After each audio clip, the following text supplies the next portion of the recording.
Sans patriarcat, je ne l'aurais pas cru quand il m'a dit « T'avais qu'à pas m'énerver, c'est ta faute si je t'ai frappé ». Je m'appelle Mathilde Morgan, je suis la créatrice du compte Instagram Without Patriarchy et aujourd'hui je vais vous faire le top 3 de ce à quoi ressemblerait le monde si le patriarcat n'existait pas. Sans patriarcat, elle ne m'aurait pas dit tu es trop en colère, c'est pas comme ça que tu vas changer les choses. La colère, c'est un sentiment qui est extrêmement sain. C'est l'un des seuls sentiments qui te donne en fait la force d'agir quand tu réalises qu'il y a des choses dans ton environnement qui ne te conviennent pas. Et la colère, elle nous est interdite. Parce qu'une femme en colère, ça va être une femme hystérique. C'est une femme qui est folle, qui est chiante, qui a ses règles, qui ne contrôle plus ses émotions en fait. La colère, c'est vraiment un sentiment qui est autorisé et qui est valorisé chez les hommes. Parce que ça montre en fait un certain état de domination. Un homme, il va pas avoir le droit d'être triste, il va pas avoir le droit de pleurer ou quoi que ce soit.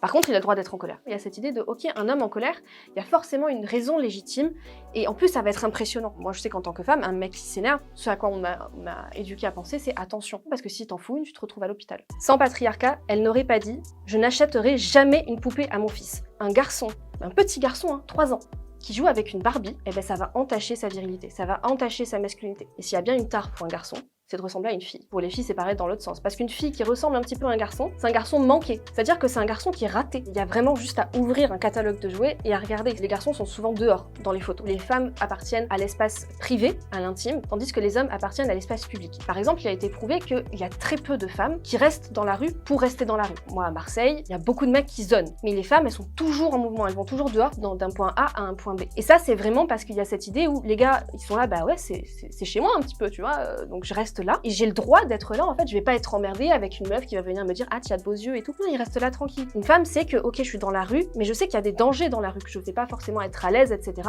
Donc je vais plus vite passer et je suis consciente que j'ai pas vraiment le droit d'être là. Sans patriarcat, la masculinité toxique n'obligerait pas les hommes à atteindre des standards violents et impossibles. La masculinité toxique, en gros, c'est encore cette phrase de boys will be boys, c'est-à-dire les hommes seront toujours des hommes. C'est cette idée qu'il y a un stéréotype de l'homme parfait, de l'homme idéal, du mâle alpha. C'est-à-dire qu'un vrai homme, dans une vraie bonne société patriarcale, ça va être un homme musclé, ça va être un homme qui a un certain statut social, ça va être un homme qui va être bien poilu là où il faut, qui peut avoir par exemple un beau membre, etc., qui va bien savoir s'en servir, qui va avoir ce côté aussi très viril, c'est-à-dire dominant. Et il faut comprendre en fait que cette masculinité toxique est aussi violente en fait, envers les hommes, parce que du coup ça met des standards qui sont impossibles. Et cette violence, après, eh ben, c'est tout le monde qui se la prend dans la gueule. Et les hommes disent not all men, sauf que les hommes sont parfaitement très conscients de la violence qu'ils ont entre eux. Combien de fois moi j'ai entendu attention quand tu sors, de la part de mon père, attention à ton verre, ah mais tu vas vraiment t'habiller comme ça, oui mais fais attention machin, c'est fais attention à nous, à notre communauté en fait, parce qu'au fond on le sait. Il y a quelque chose qui s'appelle la valeur sur le marché sexuel, c'est-à-dire que les hommes estiment qu'une femme,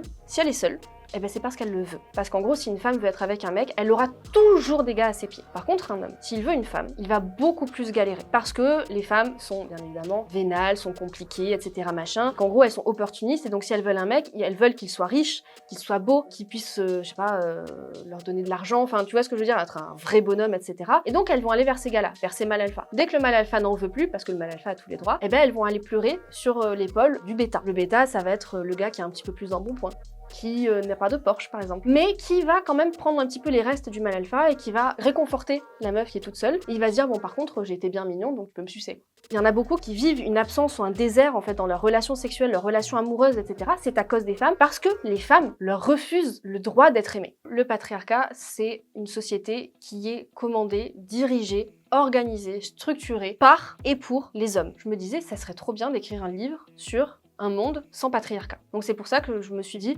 eh ben, il me faudrait les témoignages d'autres personnes. Qu'est-ce qui changerait toi dans ta vie si le patriarcat n'existait pas? J'utilise beaucoup les Disney ou la pop culture, j'aime beaucoup analyser justement les séries, de choses que vraiment on adore, qui nous ont construit et construites dans notre vie et dans notre vision en fait du monde selon le patriarcat. Comment on peut changer les choses? Je suis peut-être un peu trop optimiste, mais moi je trouve qu'on fait déjà ce qu'il faut. Quand je reçois des messages de collégiennes, de lycéennes qui disent des choses à leur âge, que j'aurais jamais dit moi au leur, ça se voit que les choses changent. Évidemment la route est encore très longue, mais moi je trouve qu'on fait déjà ce qu'il faut et surtout on fait comme on peut.